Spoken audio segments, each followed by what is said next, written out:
all eyes are on Nashville after Tennessee's House of Representatives, led by Republicans, expelled 2 black Democratic lawmakers who led a gun control protest on the House floor.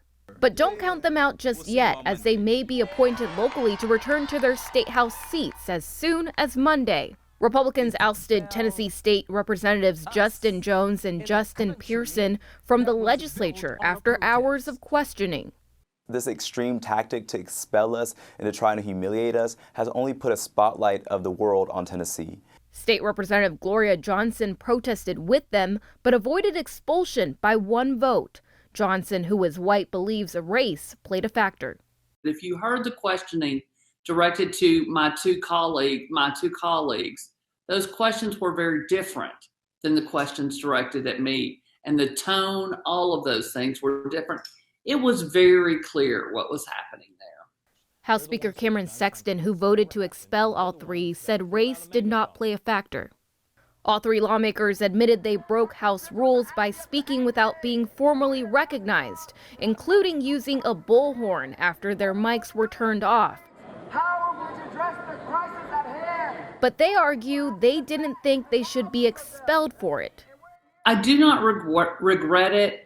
I regret that we serve in a body that silences our voices, that would not allow us to speak on that day to the protesters, to recognize that they were there, to recognize that this is an issue that we see them, we hear them, and we want to work on this issue. President Joe Biden called the expulsions, quote, shocking, undemocratic, and without precedent.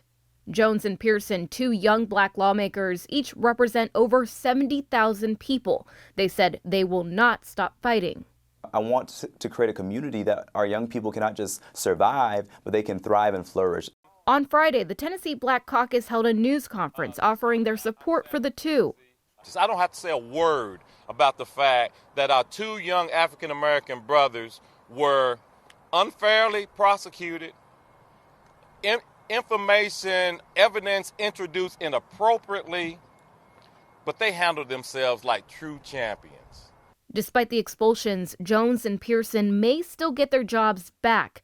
The Tennessean reports that in Jones's case, at least 24 members of the 40-seat Nashville Metro Council say they plan to vote to send him back to the state house. A council meeting is scheduled for Monday. And in Pearson's case, the chairman of the Shelby County Commission said he would look into whether Pearson can be reappointed to the now open seat.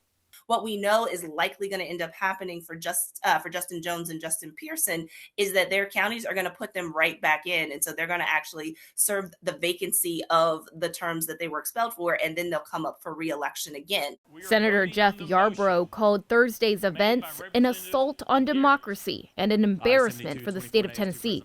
Very few senators or representatives have ever been expelled from the Tennessee legislature. And when it's happened, it's usually been because they have been convicted of felonies, bribery or numerous counts of sexual assault, very serious offenses. But these people were standing up on behalf of constituents who wanted action to reduce gun violence. Stephanie Sandoval, Scripps News, Nashville.